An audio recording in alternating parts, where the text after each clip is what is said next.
So welcome to this session, as it is quite a small group. I'd rather sit here than behind the desk and look too formal.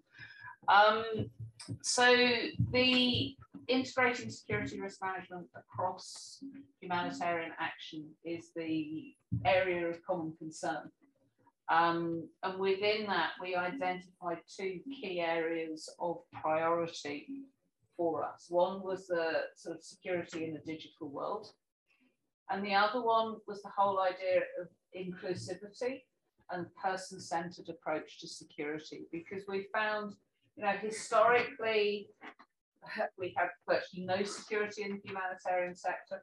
Where security has been picked up, it tended to become very systems-based process, and unfortunately, mainly done by middle-aged white men who assumed that all humanitarians look the same and design security systems around that. So what we're really looking at in this stream around inclusivity is how do we make sure that what we do as security people, or people who are responsible for staff safety and security, that it's actually appropriate and effective for everyone, not just for one pocket of individuals. So that's sort of where this session has grown out. For those of you who don't know, it's GISF, Global Interagency Security Forum. We are a networking body for the security responsible people at a global level. So we look at sort of policy and best practice, and we try and influence sort of best practice around security risk management in the humanitarian sector. We represent about 130, perhaps 140? Yeah. About 140 different organisations globally. One of our presenters here today is Icrc, and they are, of some reluctance, they did join GISF. And the other is UNDSS and the UN. And while they're not members of GISF, over the years, we've created a really strong relationship with them. And we've learned, you know, however much as NGOs we sometimes don't like the UN, particularly the UNDSS, there is stuff that we can learn, and there's stuff that they can learn from us. And we find it just works better if we actually aim for the same goal rather than compete or don't talk to each other. And I think that really sort of reinforces the idea of the inclusivity, is it's about us all working together to try and achieve what we want to achieve. So that's why we're here today, and that's why we've been kidnapping people in the corridor. So I hope you enjoy the session. There's, as always, a few housekeeping rules. The plan is to last 90 minutes. The conclusions are recorded, so we're not recording the session generally because we want to have an open discussion. If anybody says something that they don't want to be included in the recording, let us know and we will edit it down. But HNPW like to share the results of the forum. It is going to be interactive, so if you're expecting a quiet corner that you can sit in, you're definitely in the wrong room. Chatham House rule, I really must have a word with my team. Rule, there's only one of them. So you can use the information, but don't attribute it to anybody. Great, and I think that's the housekeeping. And then we have a variety of people here today. Jean-Paul, wave, you know, so we know who you are. There you go. Catherine. Hi, everybody. Good afternoon. Who defected from the NGO sector to join UNDSS. So myself from GISF, my colleague Panos. Hi, everybody. And then also from Icrc, we have Pega. And from UNHCR, we have Bridget, who started not very long ago and got dropped straight into the middle of HNPW, so we're very happy to see her here. And Sarah. Right, that's it. So on that note, I think I hand over to Catherine. Thank you very much. Can we just go back one slide a second? So this is the title of our session today. So inclusive security. So we're talking about balancing their aspirations and looking at our constraints. So that theme will be reflected throughout. So the idea being that the examples that we show, the videos that we show, the group work that we do will all be looking at what we want to achieve, bearing in mind the problem that we're trying to solve, and then looking at the constraints that might be in our way and how we can come together collectively to address those issues. So go forward too, please. Great stuff. So when we talk about aspirations, I wanted to share a video that we made that basically reflects the UN's aspirations when it comes to inclusivity and especially in inclusive security. And I hope that you enjoy the video.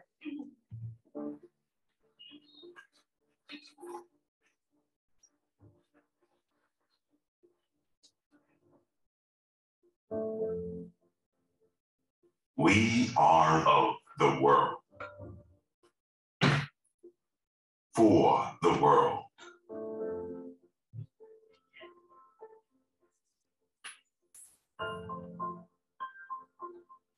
And our diversity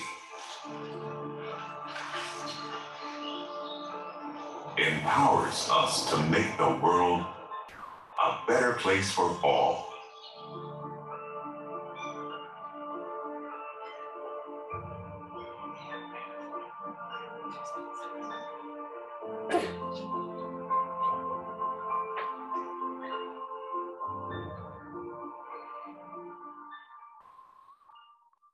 So what we're going to be looking at is how we take that aspiration and actually get that into our security risk management. That's what this session is about today. So let's move forward just a little bit. And I'm going to invite Panos to read out the definition of inclusive security so that we're all singing off the same sheet. Panos. All right, I haven't practiced it really. I'm joking. Inclusive security means viewing staff as individuals with different risk profiles and understanding that different people have different requirements to be secure. It means understanding how security can be affected by different contexts, different roles, and different organizations, viewing all of these holistically and adapting security processes. So what we're going to do next is have a look at a video from our Undersecretary General for UNDSS, Jean-Michel. And in there, he sets out the intent and applies that, the aspirations that we have to that and explains how inclusive security should be working. So hope you enjoy the video.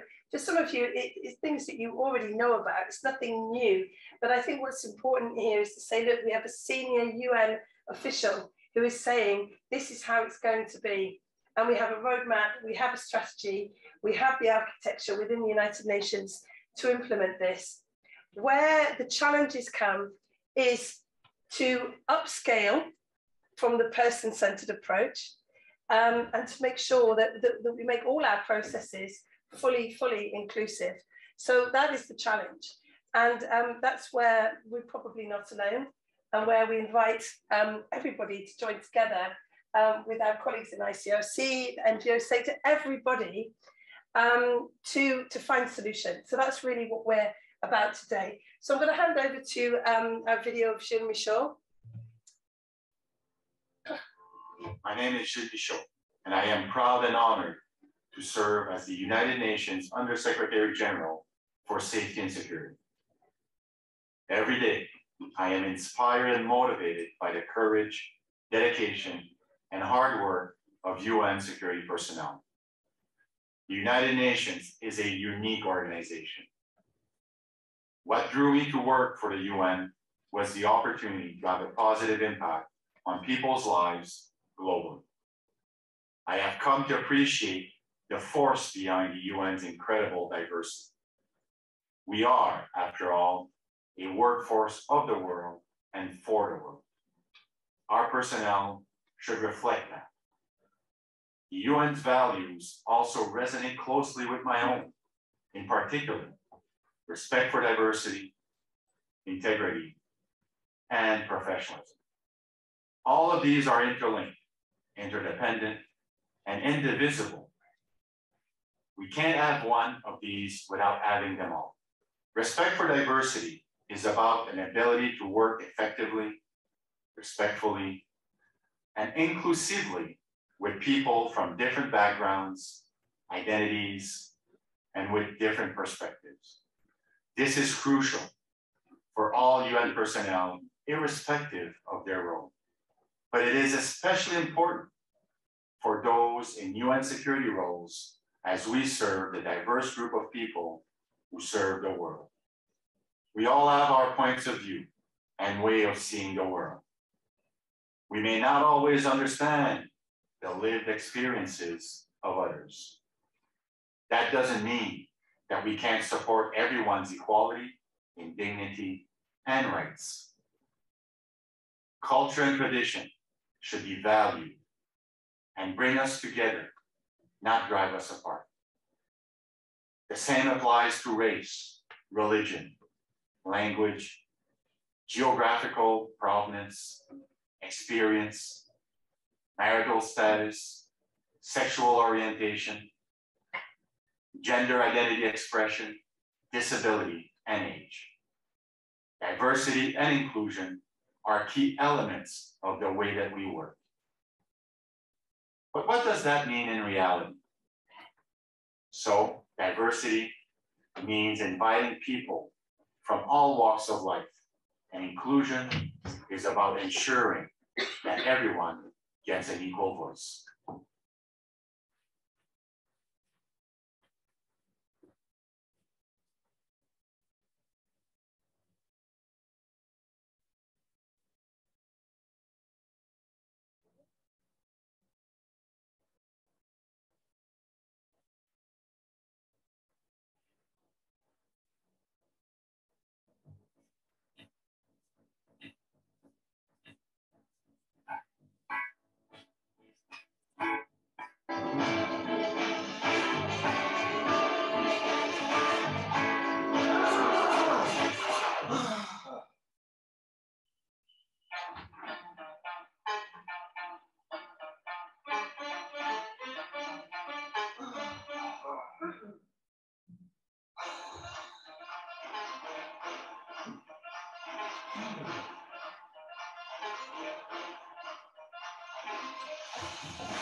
We all have incredible gifts, skills, creativity, and value to offer as multidimensional and unique beings.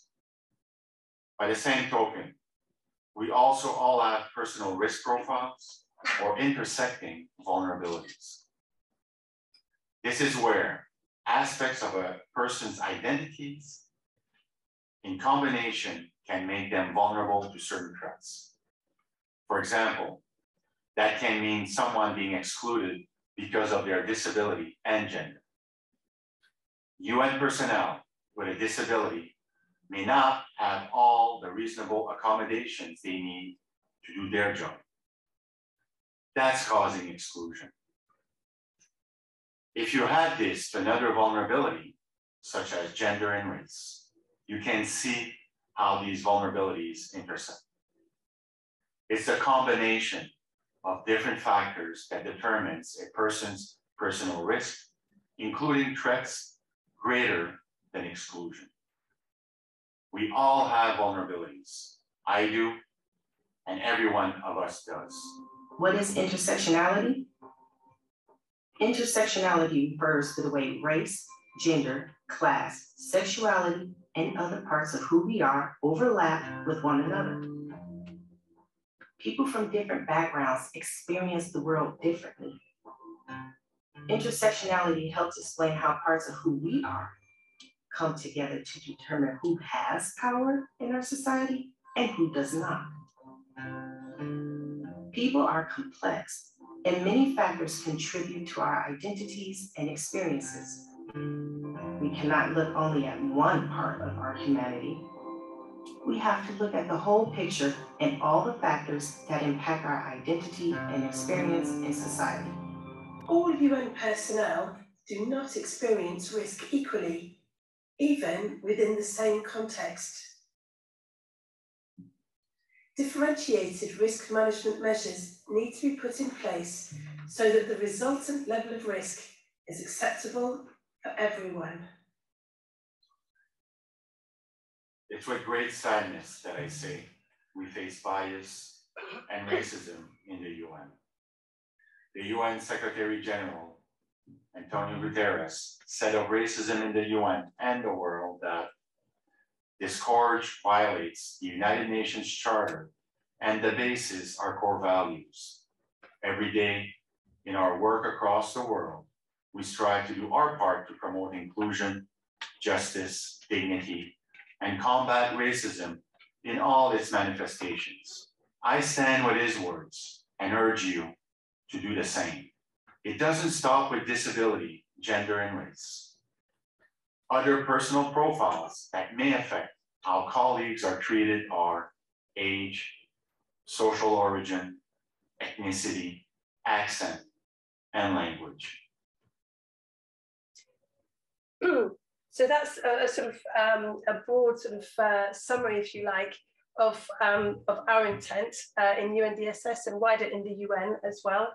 So I hope that gives you a sort of an idea of where we are.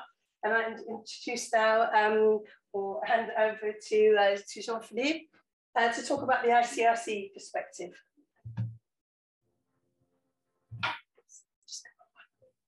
I'll just take the next slide.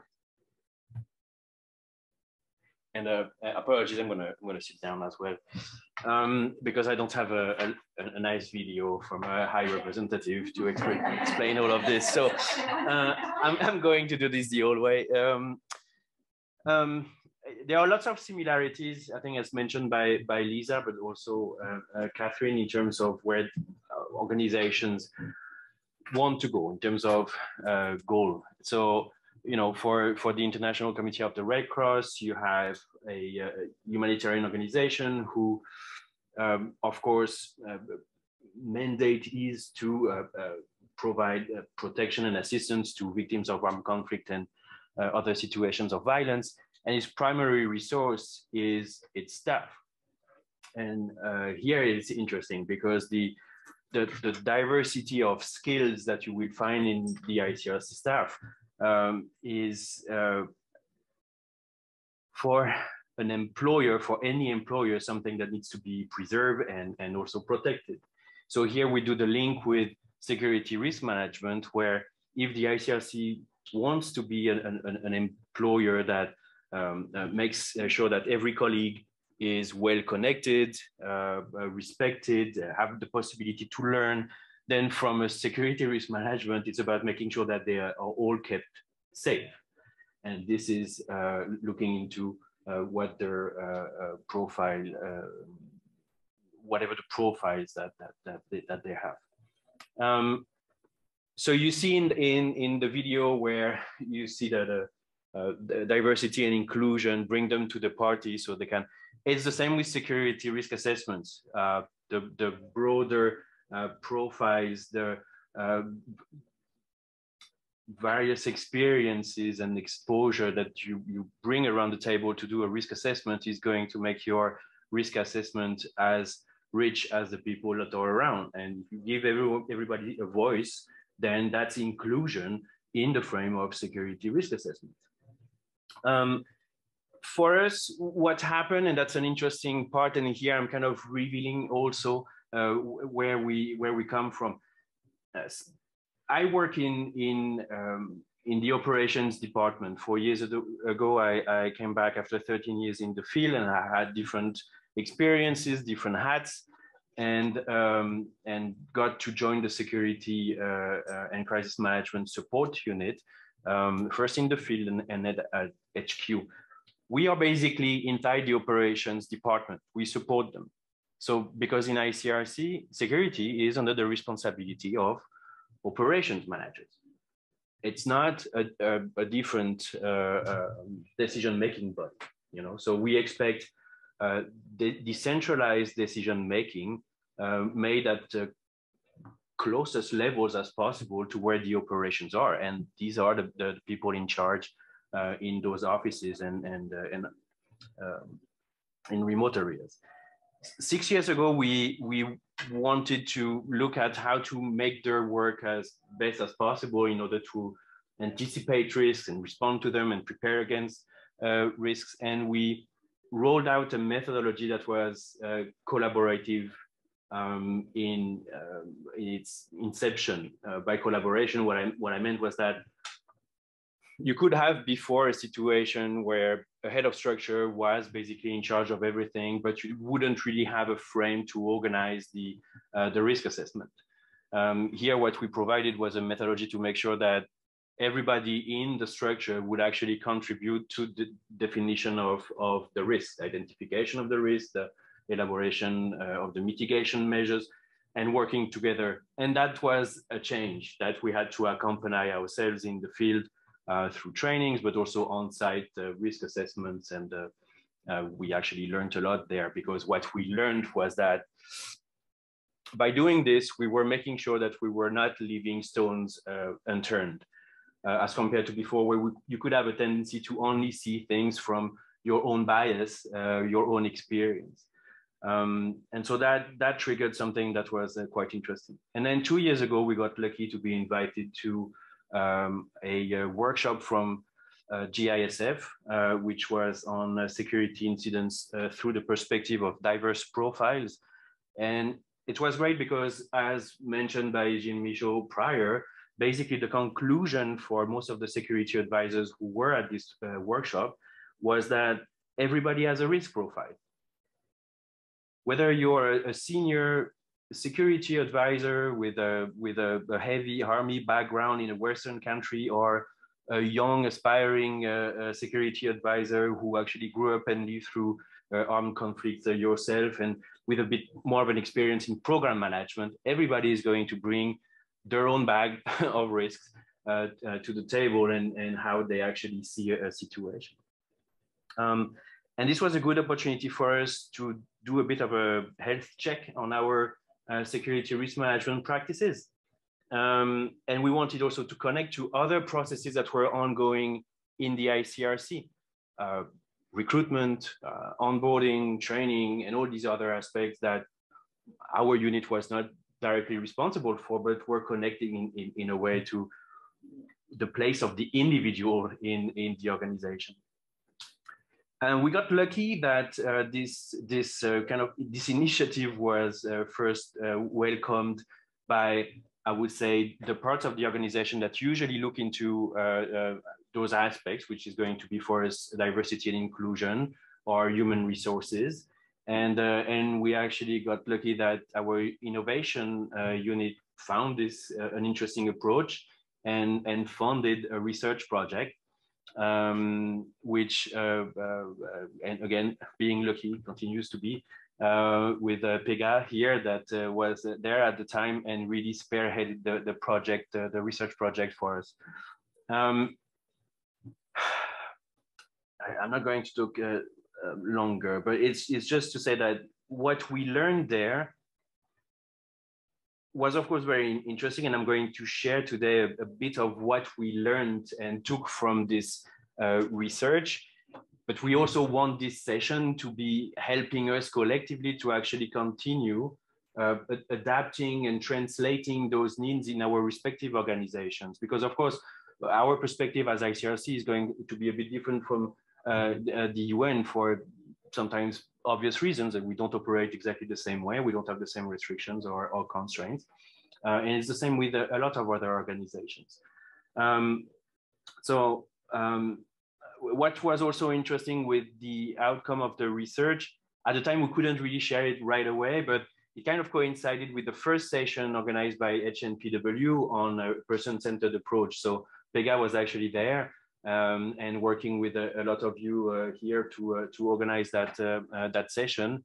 But at the time we were not really in a position to be, okay, let's share I would say the recommendations and some of the findings that came from this internal research. I consider this like session number 2, a year after. So there's like 3 findings that I thought could be interesting for you to look at, so that it can also maybe help you reflect as well on your own. But before we go that, because the thing is here, what you can see is, okay, so all these pieces, we kind of try to populate everywhere we could. And very recently, we finally got a manual for humanitarian practitioners that was released. And if you look at what I consider to be the basis of what we do in the field is know your environment. To know your environment is about knowing the context. So I'm going to go into the technical aspects, with some of you will be thinking, you know, internal, external situation analysis. But we also want you, us, individuals, to also situate ourselves in this environment. And in the manual, we started to put like a few guiding questions. The manual is really aimed at people who are about to start being humanitarians. It's not meant to be addressed to seasoned humanitarians, but it can also be useful to have a look at. So now we can just okay, so this one, I think I can just link myself here, yeah. So we addressed a wide panel of staff in the field at headquarters, really diverse panel of people actually contributed to this research. Factors that pose security challenges to your work due to your personal profile. These are the three answers we received. First is lack of access to relevant information. Second one is internal discrimination, unequal treatment. And third is external prejudice and hostility in the local environment. As you can tell, some of these aspects, when you get this, you're like, so that's interesting. There are things that we need to maybe calibrate. But it's not only from a security perspective. It's also the other colleagues we have in-house to see how this can also be integrated. And you know, it is a health check situation. So you have to use this and make the most out of this. The two other findings, one is, what are the factors that make staff feel more secure at work and confident that their needs are considered in security risk management? Well, not surprising. First, open communication on security-related issues from the management team. So here, when I see that, I'm thinking, so these guys are not doing it the way I thought it would be. The second is clear written security policies and procedures. Of course, because then if you don't have a granular type of risk assessment, you won't have really clearly written security rules. And so, you know, it cascades.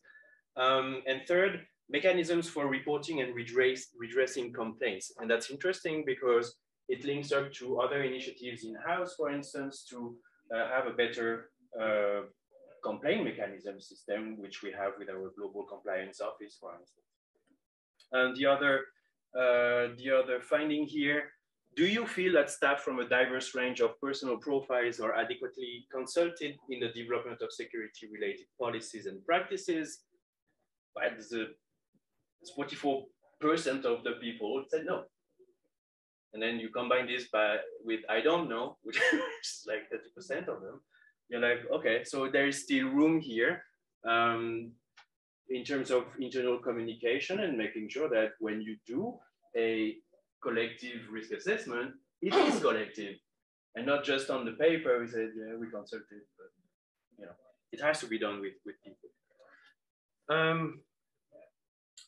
That's more or less it, I think, and that leads into what we want to do today. Maybe with the next slide here, what we thought about was you're going to watch a video that was like amazingly quick in the making, super fast in the conception, which Catherine did with the awesome means of UNDSS, I have to say, I'm a bit jealous here.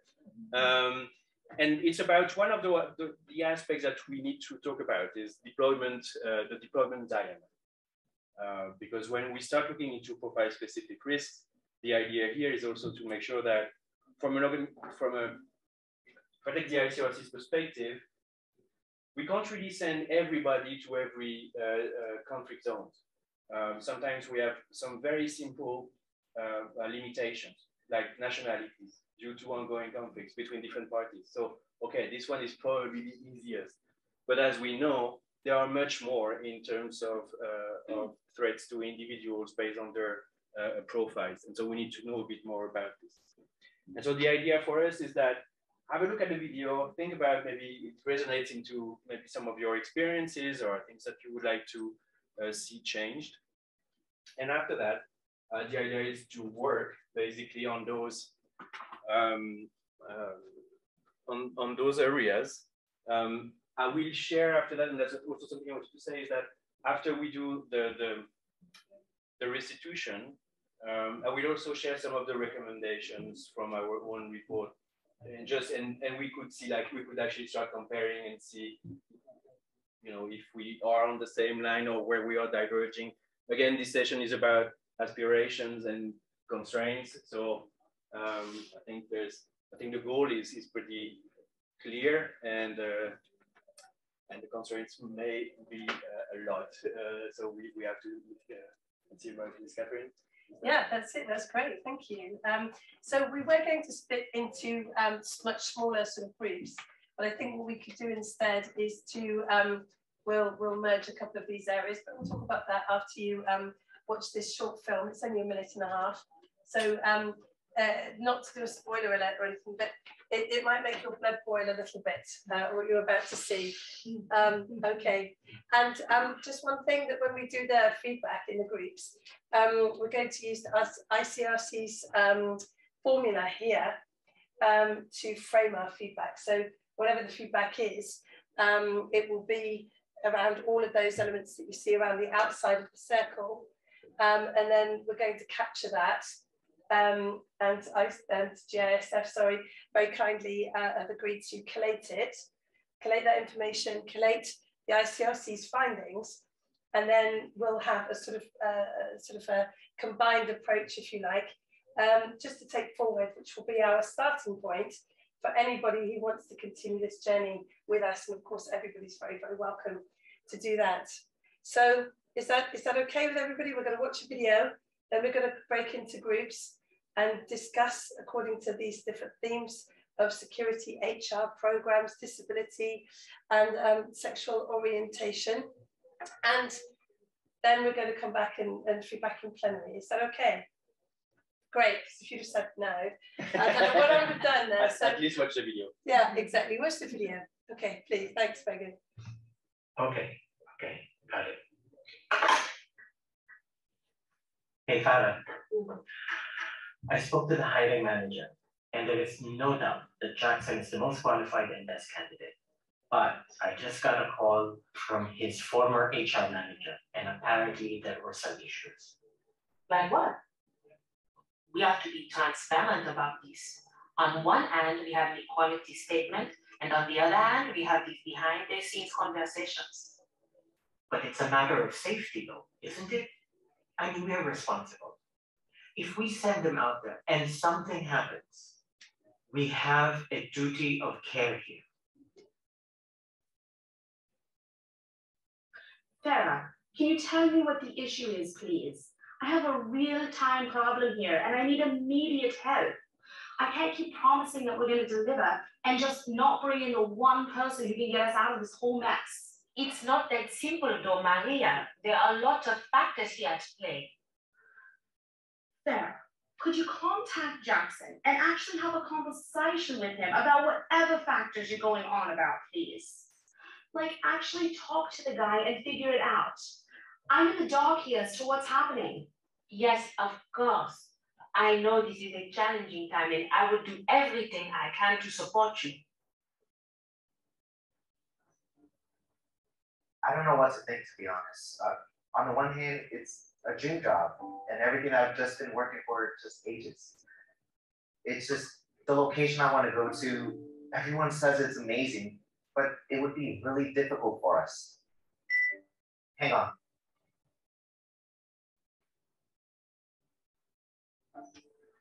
I'm getting a message from HR, but I'll be home in 30. Me too.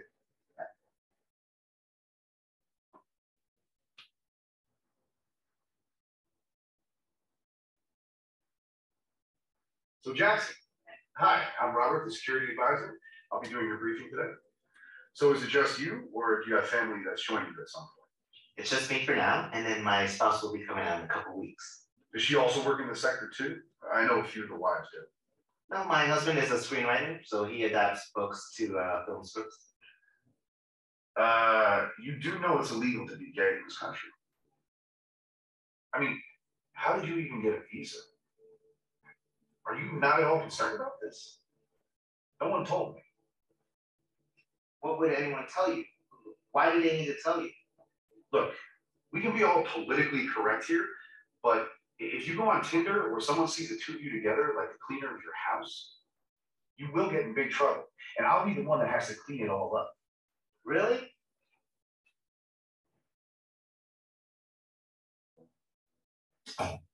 Hey, Red. You're not gonna believe this. Yeah? Tell me about it. Okay. So tell us about it. Let's split into groups, and what we'll do is we'll have one of the team that you were introduced to at the beginning will be in each group, if that's okay. And if it's all right with you, we'll do that sort of, we'll cover more than one theme per group, and then feedback. So if we go into groups and have group 1 over here, group 2 over here, and group 3 over here, is that okay? So group 1, group 2, group 3. And then I will split the guests, either people not in the team, into those 3 groups. Is that okay? So Julie, so 1, 2, 3, 1, 2, 3, 1, 2, 3. Is that okay? So group 1, group 2, group 3. Is that all right? And then we'll disperse ourselves among you. Is that okay? So you could do it standing up if you like. So we're going to take about 15 minutes. Is that okay? So, yeah, we have a chart. So, you go as a chart. Catherine, what is 1, 2, 3, 1, 2, 3? We don't have teams, no? We're going to amalgamate them. Yeah. Oh, we're maybe you guide some tapes. I think I saw some tape that You've got pens here, just in case you need pens. Yeah, do you need pens? Yeah, exactly. So, there you go. So that's just a reminder. Cool. Alrighty. Okay.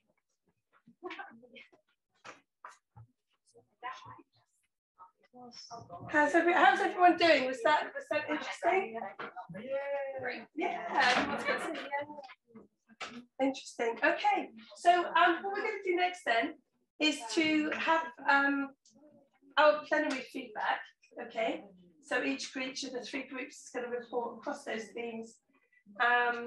And using the framework, maybe you could, the framework, one back, that's it. Using just this framework, if that's okay. Or you can just simply look at aspirations and constraints, really however you want to do it. So who would like to kick off? I mean, like, not kick off. Who would like to start? You know, let kick off, please. Which group would like to start? Mark, awesome. Thank you so much. Yes, I'll stand up so I can face the group. So rather than speaking to just 2 people up here. So our group probably focused more on aspirations and constraints, but it actually sort of fits in the circle there as well. First of all, what I think we all saw was a really, really tough communicating environment. People weren't prepared to speak honestly or openly. We had the HR people whispering to each other about issues and not talking about it. And then we had the program manager who was in the country saying, can you send this person to me? And we're not getting, she's not getting the answer she needs, right? She says, I don't understand why this problem isn't solved, right? So the first thing we saw was that without transparency and good communication, we're not going to be able to do that data collection, right? We're not going to be sure that people know the things that they need to know. And we asked a really obvious question is, how were these people not all in the same room talking about what we thought these issues were and being straightforward enough that when you make an approach to your candidate for the position, that you can talk about what the organizational concerns are, what the security concerns are, and get what his reactions to that are. What about him prepares him to deal with that environment? Does the organization understand that his partner is in a wheelchair? And can we even guarantee that they'll have housing that has adequate accommodation, right? None of those things happen without good communication. So I guess if we go to constraints, what else do we have? Well, constraints, aside from the culture, I think we saw a security official that acted very, very stereotypically and basically turned this from, one, we saw that he was caught unaware and unprepared. And he was clearly defensive about that. He didn't have any information. But what he immediately did was turn that around on Jackson and made Jackson the problem instead of Jackson as the customer, right? Jackson is one of your constituents that security is supposed to help facilitate and take care of. So that customer service model was turned on its ear and was gone. For aspirations, I think we listed a really clear set of skill sets and experiences and working conditions that translate into finding the ideal candidate. And when you have that ideal candidate, talk about that candidate as a whole person, right? Both as a person and as a family that's going to be moved to this place. Can we make accommodations for the vulnerabilities that they may have? And is there any place to get feedback? You know, Jackson and June have been a couple for a while. Have they not thought about this? Do they not have their own answers? Do they have their own, are we allowing them any level of empowerment to actually solve some of the problems that the organization might be worried about? We won't know because they didn't present it to them that way, right? They pretty much the organization made an assumption that he was not going to work. I think I would just say one last thing, and this is what I'm passionate about as a security person, is they kept talking about Jackson's issues, right? And maybe Jackson had a security problem, maybe he had an incident, right? But do we honestly believe that these people can separate him from the incident, or is he the problem?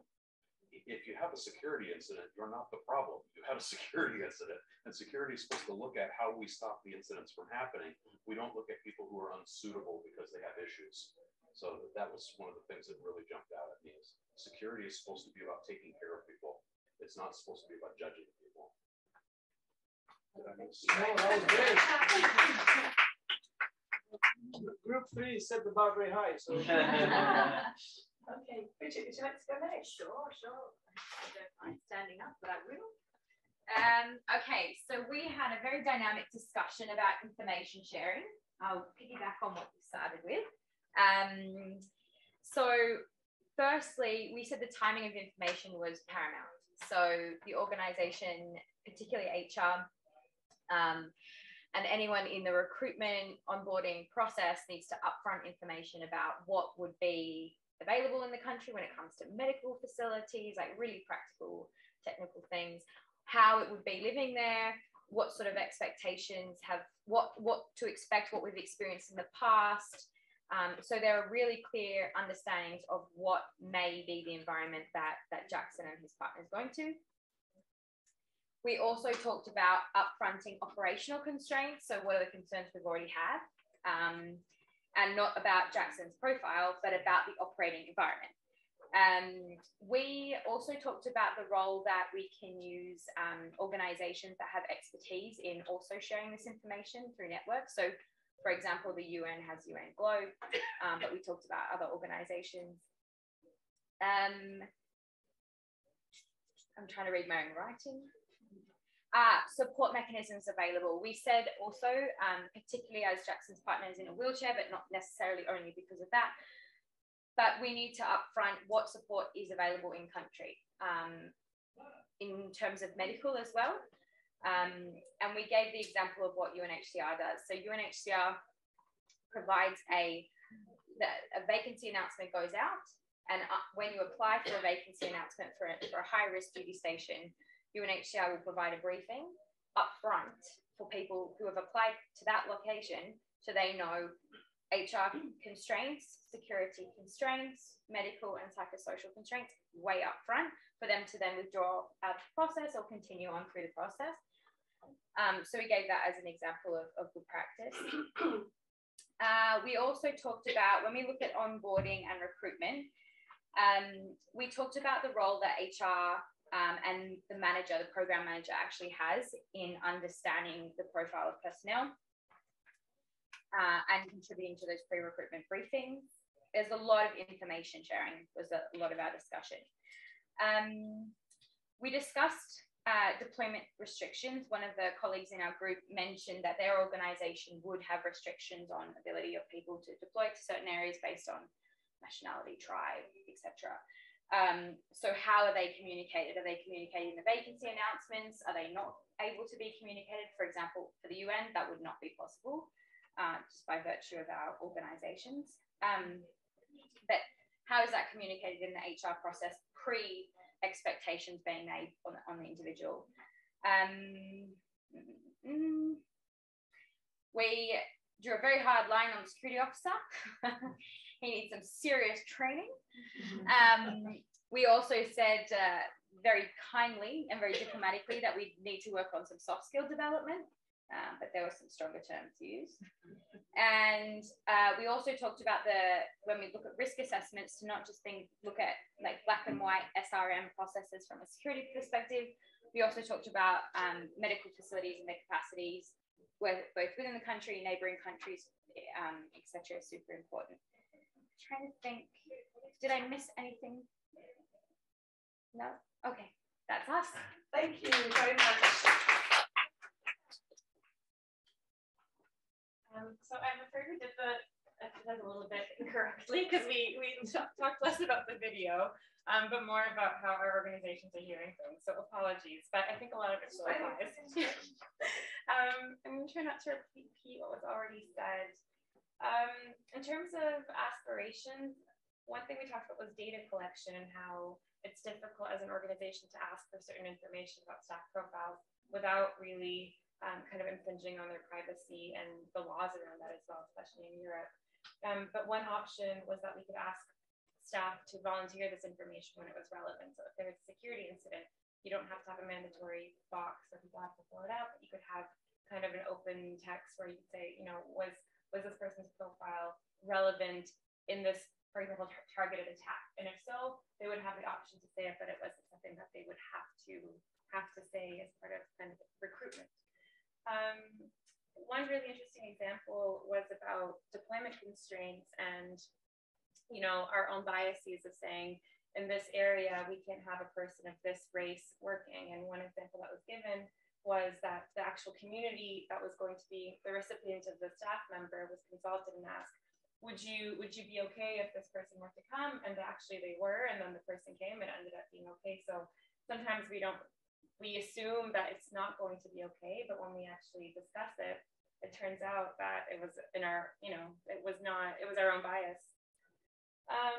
Sharing information, again, I think a huge one. Share information with everyone, regardless of what their profile is. This way you don't have to put them in a position where they have to volunteer their information, but regardless of who you are, when you come into our organization, you are given all of this information. If it applies to you, you have it, and if it doesn't, that's also fine. You can understand, and maybe that'll help your colleagues down the road.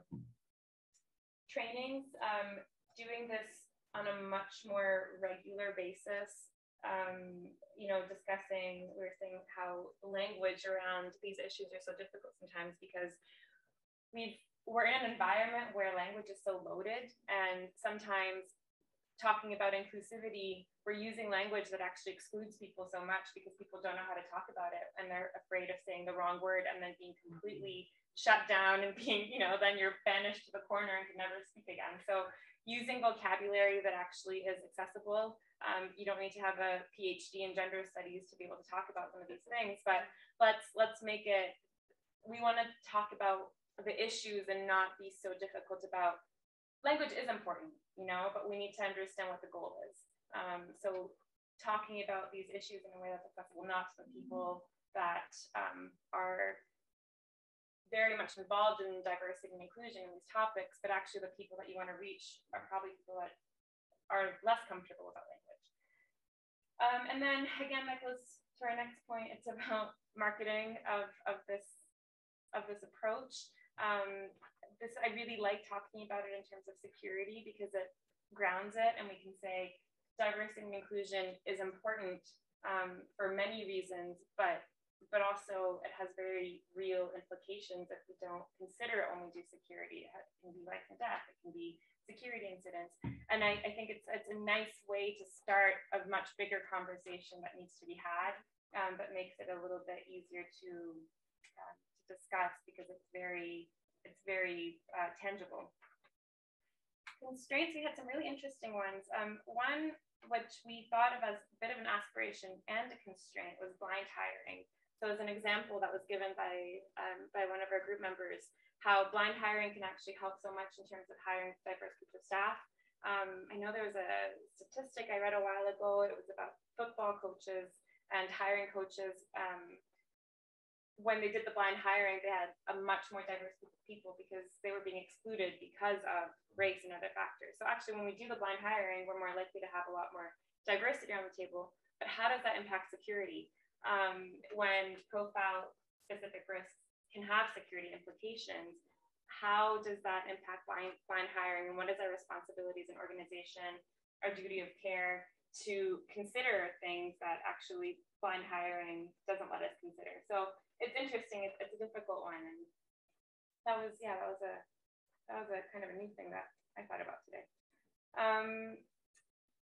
Profiling of staff, considering profile-specific risks is super important, but it's a slippery slope to having negative implications. So we need to make sure that it's understood why we do these risk assessments, why profiles are considered when we do a risk assessment, how do we do these risk assessments, and also how does it actually apply in real life? Are we then using deployment constraints to restrict people to have deployment constraints that might be not necessarily not balanced to what the reality is, or can we use them to actually ensure that staff are safe? So educating the decision makers about this is really important, but it can be difficult. The disconnect between security and programs and acceptance and how that comes in, there's so much information that's already there, and oftentimes we work in silos. Same applies for this whole approach. It's not a security issue, it's an HR issue, it's a data issue, it's capacity building, it's so many different things, and you need so many people around the table to be able to make it work. And doing that is not always easy. I'm gonna finish. Sorry, I was going on. Another interesting point was how security can become exclusive. We talked about this a little bit before, but sometimes we have these blanket rules of, you have to be able to drive a car, or you have to be able to run if you want to go to this destination. Does that apply everywhere? Does it apply for all staff? It requires a little bit more nuance, maybe depending on the location that you're in, your position, all of the amount of time that you might be in a place. All of these factors need to be considered and not applied across the board to all staff, and to not make security exclusive when it doesn't need to be. So another constraint that brings is the resources required to actually consider these things and accommodate staff. How do we, can we ask HR to say, okay, well, right now it's a lot easier if we say, if you don't drive a car, you're automatically excluded from the HR process. You require more resources to actually go on a case-by-case basis. So it creates further challenges. I'm going to stop there. Thank you. Nice. Thank you.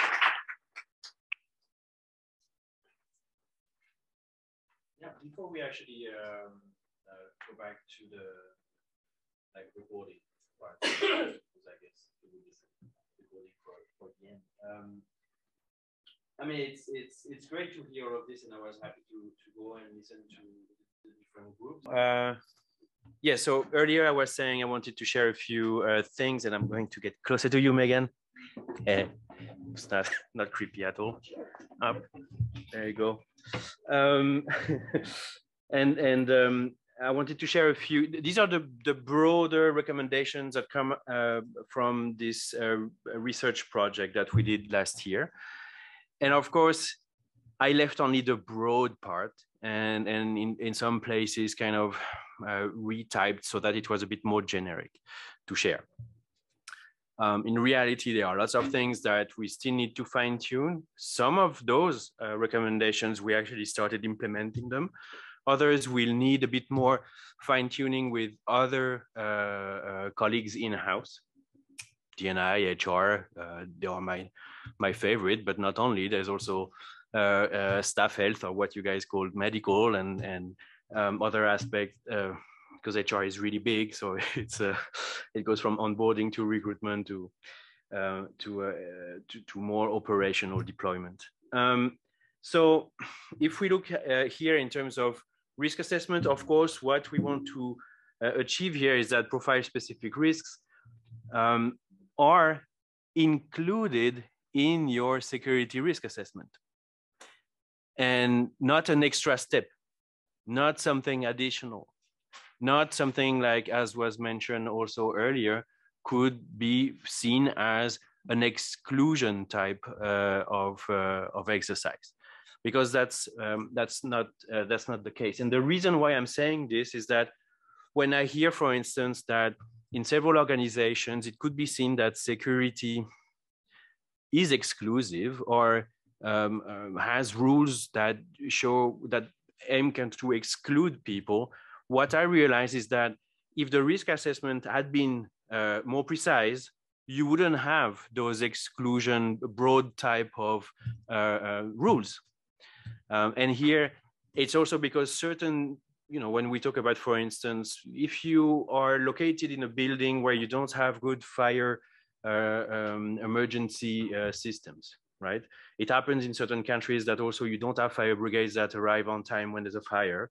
You're too high. And let's say you do have fire drills from time to time, but then you have staff that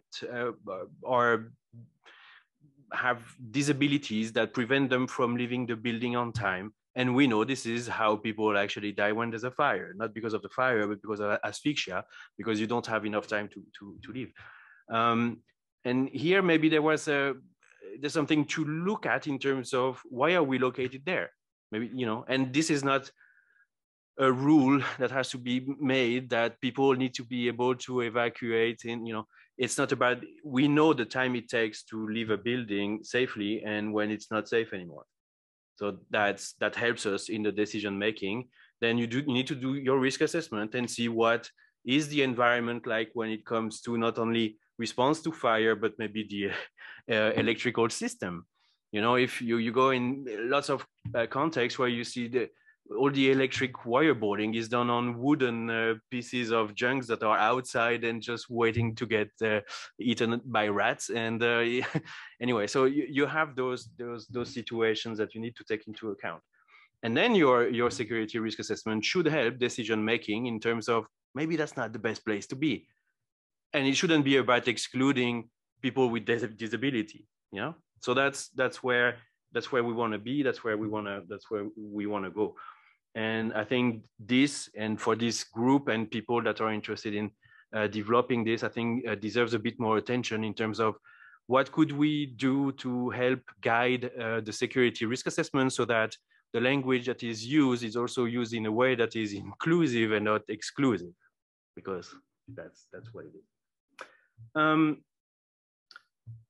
Information sharing, what the project for us led to was that profile-specific risks have to be shared with all staff. We shouldn't hide anything from staff because they also should contribute to defining what the profile-specific risks are.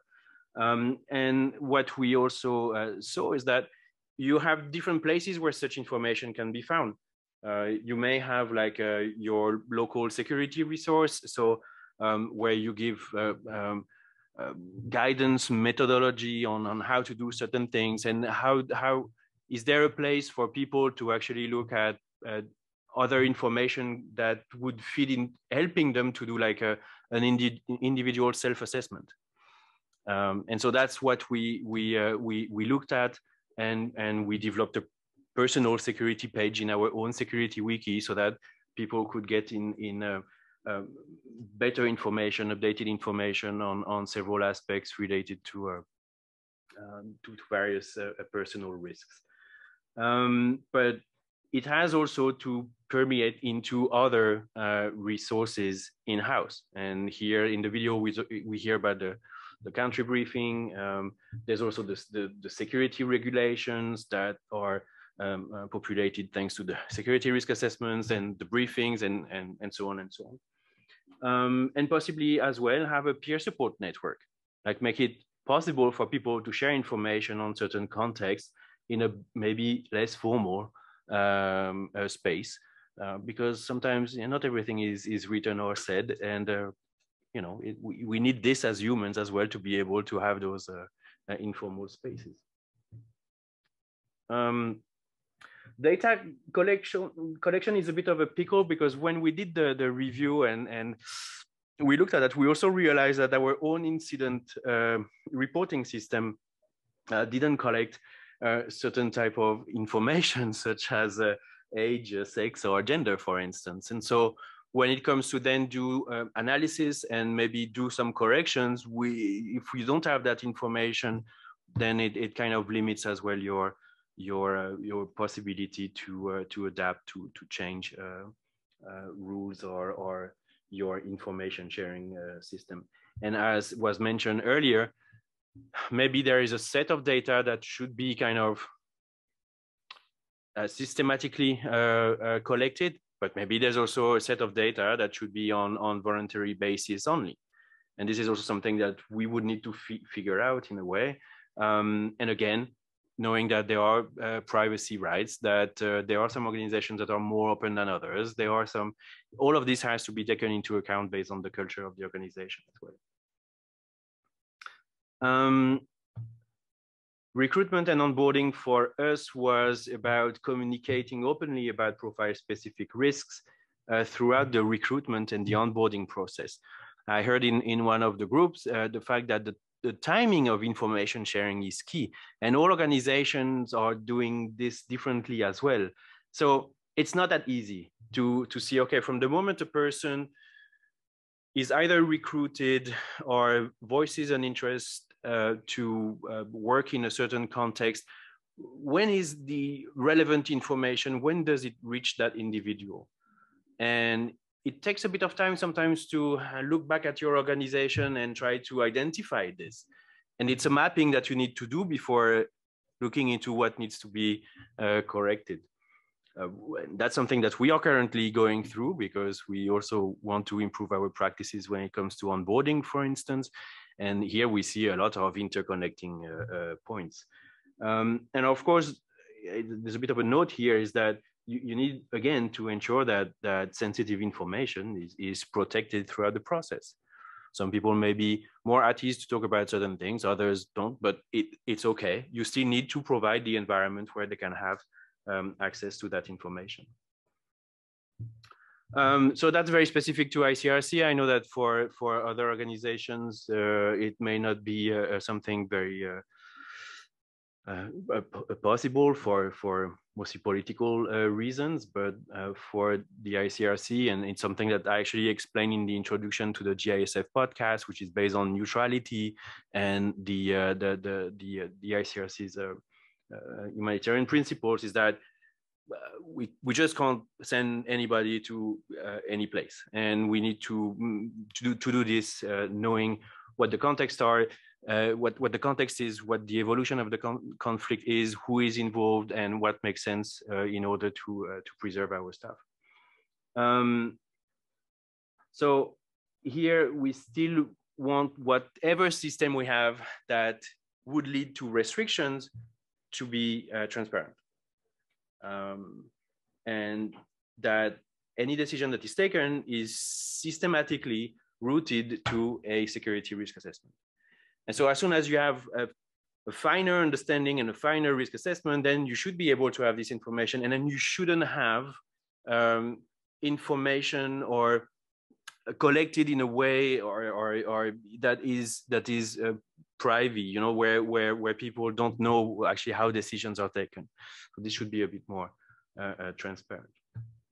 All right, and finally, I think we all agree there is something here about making sure that we mainstream the person-centered approach to security risk management in trainings, in security trainings, but not only security trainings. Because here what I heard as well in the different groups is that, and again, we all do things differently. Security is not only the matter of security advisors. For us, for instance, is mostly operational managers, and they need to be equipped, and they need to be aware. And these are things that you can fit in several trainings from, I would say, the staff integration program for those who have one when people join an organization, and then throughout different modules where they are aware of what is the vocabulary that helps to not exclude people and make sure that everybody is safe. So it's really something that has to be, I think, rooted everywhere in all possible ways and existing trainings. That's it for sharing those recommendations, and I guess it's just you know, we hope that the next session will be to go more deeper into those different bits and pieces. And we have a surprise ending, right? We do. We have a surprise ending, which is awesome. So let's see a different kind of ending to the story that we saw before. Let's have a look.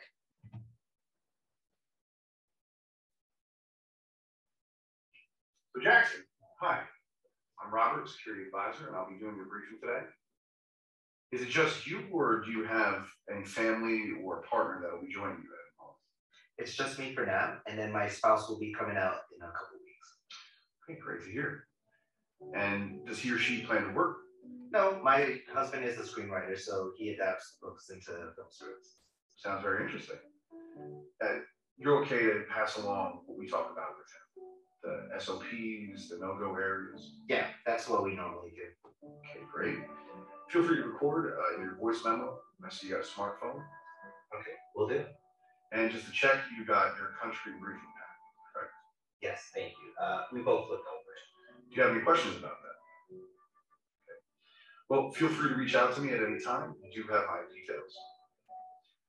Also, I do have a question for you and your partner, actually. How can I help support you as a gay couple? You're aware of the legal situation regarding homosexuality in this country. Yeah, we're aware. Do you have any strategies for keeping safe that you'd be happy to share with me? I know you're well experienced as well. I want to improve my understanding of measures to keep all personnel safe and add those tips to my practice and advice. So that relates back to, yay, well done, you see, Robert. He got there in the end. But all Robert needed actually was some support, because it's not something that just, you know, pops into people's heads. So it's very easy to look at Robert and go, oh, that's terrible, you know, my goodness. But actually, Robert thinks that he's caring about Jackson initially, right? So here, Robert's had some help and some support. And that's really where we need to go as organizations, to make sure that not only is the whole infrastructure in place, but that we're actually supporting our personnel in the right way and enabling them to do their work in a way that actually benefits the mission, but also takes care of people like Jackson and June, his husband. So that's where we're going. So I really do urge everyone just to join us with this, because we can make a huge difference. Because remember, the more diverse teams we have on the ground, the better we do our jobs, the better we serve people all over the world. So this is really worth putting some time into and getting us to where I know we can get to. But we all need to pull together. We need to work together in a serious way. We're sharing resources, we're sharing ideas. We're interested in everybody's voice. So I know you've all left your emails. I hope they were the real ones. You weren't just like, but really, thanks very much to GISF, to Lisa for, you know, the Grand Mastermind, Panos for all of their support, and to Megan as well. I really appreciate that. And to, you know, to the whole team really, because there's a whole sort of organisation behind us. And we could just flip forward just a second. Then again, thank you. So just want to say thanks very much to JSF. See some of this guy really. And let's take this forward. So you will receive this information from today, right? Have a read over it. Come up with your own ideas. Let's meet together and take this forward. And so that when we meet up again next year, we meet up again having achieved, even small incremental steps, but at least going in the right direction and the right direction together. So thank you very much. Thanks so much, ICRC. You've been great. The people doing the world's most important work are up against the biggest challenges. Since the 90s, security incidents involving NGOs have increased as their independence and impartiality no longer protect them. Humanitarians are actively targeted, as well as exposed to the risks of conflict and disaster, facing kidnapping, injury, and death in order to help those in need. And the threats to their safety means their ability to help diminishes too. NGOs began to create roles for dedicated security professionals, but they often lacked support and resources, and worked in isolation. In 2006, a group of them from the UK and Ireland got together to develop coherent approaches to security risk management in the humanitarian space, eventually becoming an established network, the European Interagency Security Forum. With a strategic, inclusive and collaborative focus, the forum has created a centre of excellence, facilitates a peer-to-peer network, builds capacity for security risk management, and provides a voice for practitioners, reaching over 100 members. In response to growing demand, it has now gone global, bringing different perspectives, expertise and resources to make core activities such as original research, trainings, workshops, and knowledge sharing more impactful than ever. As a result, organizations are able to build their security risk management on an even stronger foundation to keep more aid workers safe and enable sustainable access to communities in need. With a vision to see the work of the whole third sector done more effectively by supporting NGOs around the world, we are the Global Interagency Security Forum.